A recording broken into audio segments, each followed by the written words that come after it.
আমরা অবস্থান কর্মসূচি পালন করছি। সামনে মোবাইলটা আরেকটু নামান ভাই নিচে।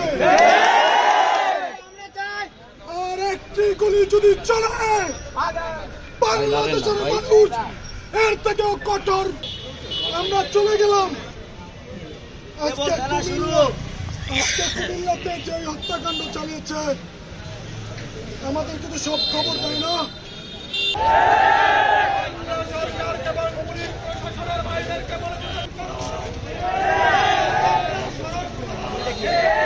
আমরা কোন রাজনৈতিক প্রতিপক্ষ নিয়ে আসি নাই, আমরা কোন রাজনীতির আসি নাই, আমরা এসেছি এদেশের